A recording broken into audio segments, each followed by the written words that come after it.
Hello, my name is Tali Varney and I work as the QSI Bratislava school counselor and psychology teacher.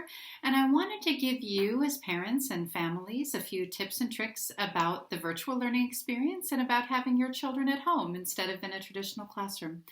The first thing I wanted to say is this is an unusual situation in a number of ways. And one of the pieces that brings us anxiety when something is unusual is if it's new and it's not fully understood. We live our lives knowing that getting into a car accident is a possibility, getting cancer is a possibility, and those things are always there and we've gotten used to them.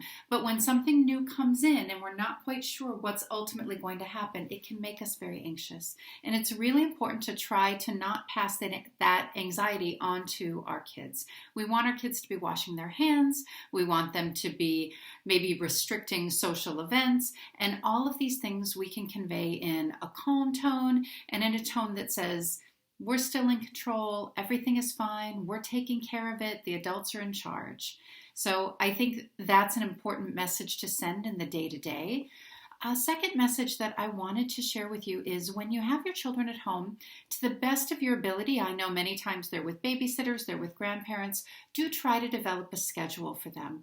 One of the things that we do with our kids is they have a checklist that's given to them at breakfast every morning, and this includes everything from schoolwork to petting our pet rabbit, to brushing their teeth and their hair, tidying their bedrooms. And once they're done with a task, they check that off, and at the end of the checklist, there's always a prize for them. This prize might be a game of cards with us, it might be a movie party, but there's something that at the end of the day is a tangible reward that we've said, you did a good job, we're really proud of your choices today.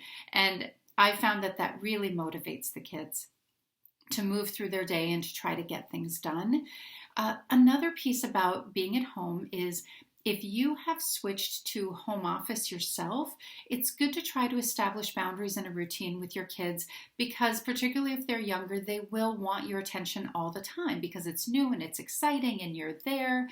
So try to set them up with tasks that they can do independently, whether they are home tasks or school tasks. And if they can tell time, tell them, I will be available at 11 o'clock.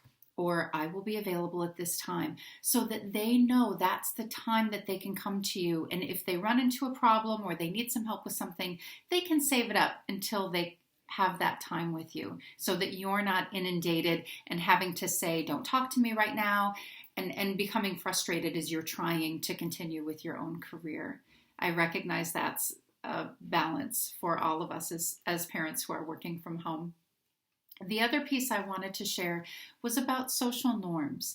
One of the things that we've been socially conditioned to do is when we see someone, we shake their hand, or we maybe kiss them on the cheek, or we stand a certain distance apart. That's polite. If you're invited to something, you might feel like, oh, we should really go.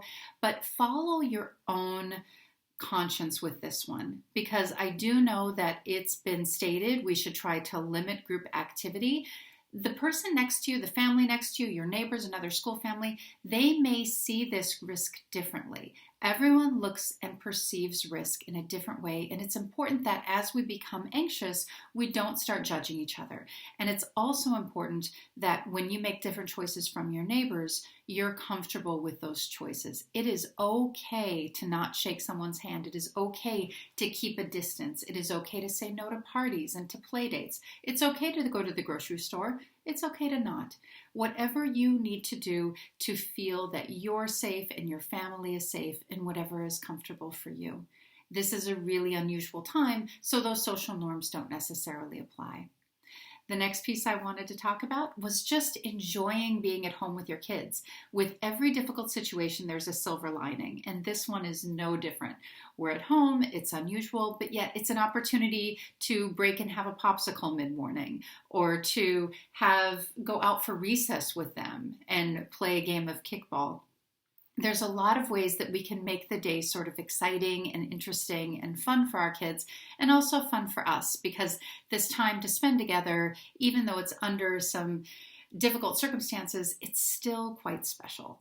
So the last piece is I wanted to share, as you are getting this work from your teachers, from your child's teachers, if you don't understand it, if you feel that your child doesn't understand it, please do convey that to the child's teachers, and they can Skype with you, they can Skype with your child and make sure that they're understanding the material. They're ready to help you and your child when you need it. And there's nothing wrong with not understanding a lesson or not being familiar with the content.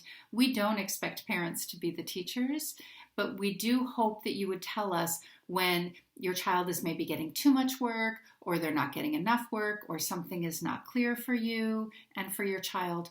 We're always available for you. And you'll see that when your child's teacher sends out work, they will have hours that are scripted. And then lastly, I just wanted to say, make sure that when you are together, you don't always have the news on. You're not always talking about the virus, that you're talking about other things. You're talking about future plans. If your child has got some homework that they're supposed to watch a documentary, maybe you watch it with them and you talk about it, and you just try to engage as a family unit and find those positive moments. If you find that your child is starting to become hyper-focused on germs, they're asking a lot of questions about the virus. Maybe if they're a very small child, they're starting to have difficulty sleeping, they're starting to wet the bed, they're afraid to leave the house. If you find any of those signs of anxiety in children, please do contact me. My email address is tally-varney@bratislava.qsi.org. And I have a lot of materials to turn that anxiety around, and we can Skype about it and we can work through it together, because ultimately we're all in it to help your kids, and we're all in this together, and everyone is going to be just fine. And I look forward to seeing you on campus again very soon. Have a great day. Thank you.